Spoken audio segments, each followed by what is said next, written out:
5 minutes into the second half, another deep Dutch ball was dealt with by the very organised Italian defence. But the men in blue could do nothing about the brilliant shot from Ernie Brandst. The defender, who had beaten his own keeper before half-time, had responded to his own private setback in the very best possible manner. Brandt's second goal of the finals put Holland back on top of the group.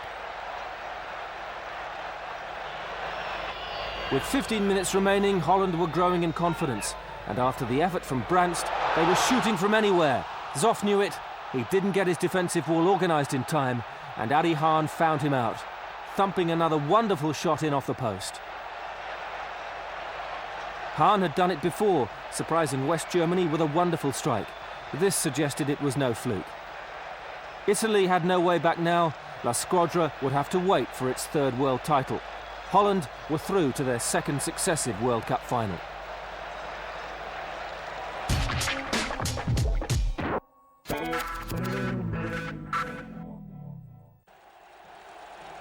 "40,000 fervent Argentine fans were crammed into the atmospheric Rosario Stadium to watch their team begin the second phase against Poland.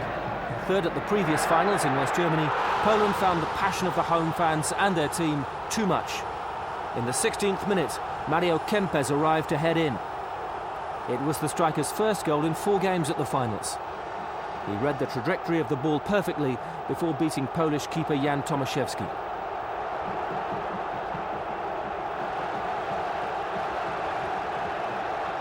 Tomaszewski was indirectly involved in the clinching goal in the second half. His long kick was collected by the Argentine side. The breakaway was quick, too quick for the Polish team. Ozzy Ardiles buzzed in midfield. Kempes had the chance to strike for goal, and his shot beat Tomaszewski, going under his body to double the Argentine lead. Ardiles had made the goal with a superb run. The joy of the home side was understandable.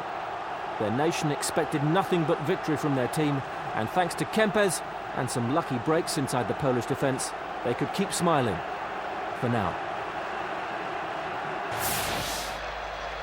So much for Samba football. Brazil had managed only 2 goals in their first 3 games. Peru were their opponents in Group B's second match. In Mendoza, though, Brazil would underline they did have the quality to be real contenders for another title. For the third World Cup running, Rivellino was in their ranks, as was a young star called Zico, but they were bit-part players. Among the stars, midfielder Deseu. Just 15 minutes in, he opened the scoring with a classic free kick. Claudio Coutinho had taken over from Mario Zagallo as coach to Brazil. A tough job, but finally his players were responding to his demands. Just before the half-hour, Guimarães Deseu doubled his own tally at his team's lead. Brazil, who had only scraped past Spain and who had finished their first group behind Austria, seemed free at last.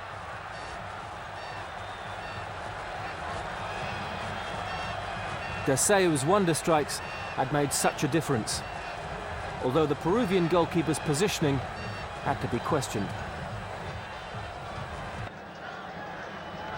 With 15 minutes remaining, Zico, on as a substitute, clinched victory with his first goal at a World Cup finals. 3-0 to Brazil. They had scored more in this one game than their previous 3 combined. After drawing 0-0 with Brazil in their second pool match, Argentina had to win by at least 4 goals to top Group B and make the final. Hours earlier, Brazil had beaten Poland 3-1. Argentina had the advantage of knowing exactly what their target was, but were they up to it?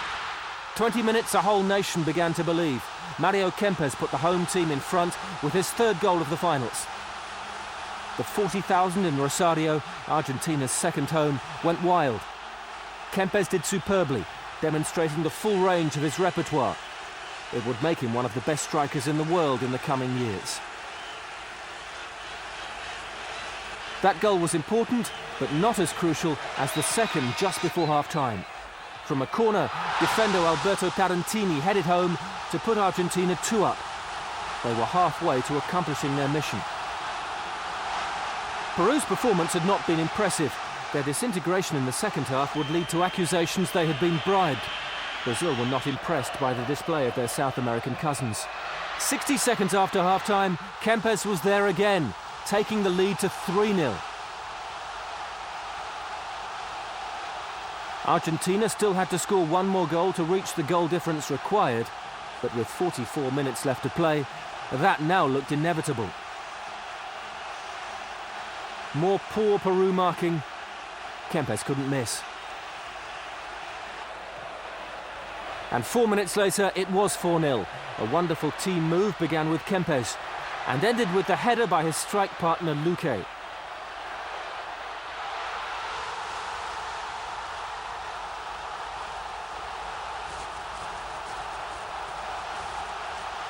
"4-0 after only 50 minutes, and Argentina had 1 foot in the final.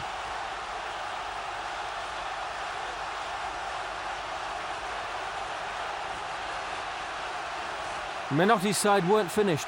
With 20 minutes left, Orlando Hausmann came on to replace Bertoni.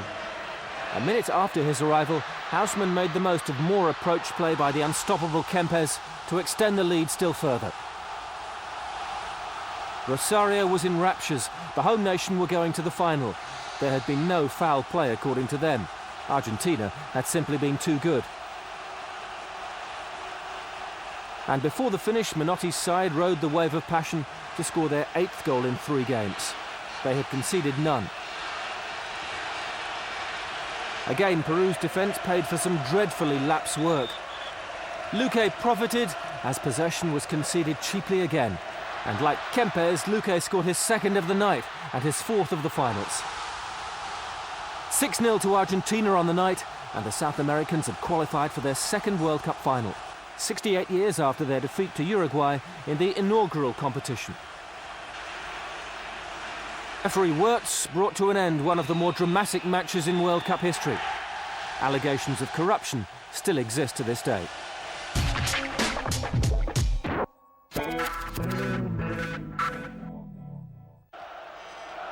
So close to reaching the final, so far from glory. Italy and Brazil played off for the bronze medal in Buenos Aires. There was barely an empty seat in the house once again. The support of the Argentine fans had been the most positive symbol of these finals.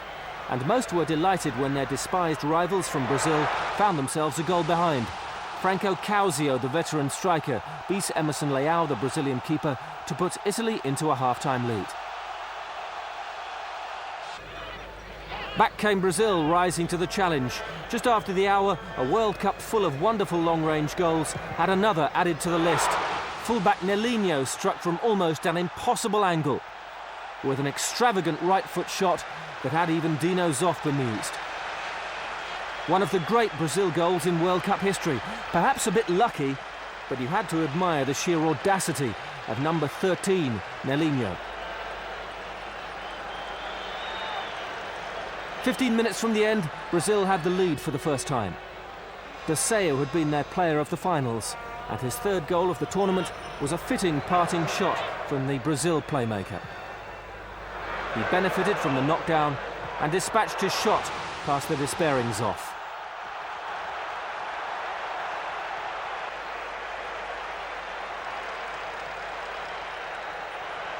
Slack Italian marking, but the shot was perfect. In the final moments of the match, Italy could have taken the tie to extra time, but Leão had luck on his side this time. The crossbar maintained Brazil's hold on that bronze medal. Referee Klein blew for the end of the game. 2-1 to Brazil, and 3rd place to the team of Claudio Coutinho. Failure in the eyes of many back home, but after the cynicism of 1974, Brazil had at least imposed some of the old style on Argentina 1978.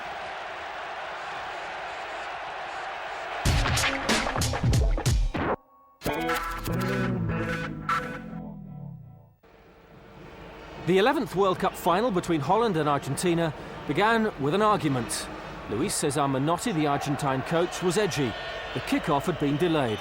René van der Kerkhoff, the Dutch winger, had suffered a wrist injury during the competition, and the Italian referee, Signor Gonella, was not happy with the precautions of the Dutch doctor. A simple medical issue quickly threatened to boil over into a major political incident. The Dutch weren't happy with the complaints, Argentina weren't happy with the wasted time.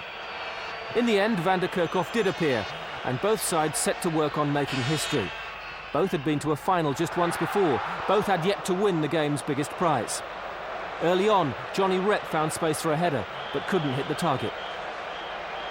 Rep, Neeskens and Rensenbrink were the key men if Holland were to find the creative edge to hurt the home team. With 15 minutes gone, Argentina responded, but the shot from captain Daniel Passarella found only the arms of keeper Youngblood, playing in his second World Cup final in succession. A few minutes later, Passarella was forward again, but his shot flew over. A big escape for the Dutch. Youngblood appealed for offside. He was seeing things.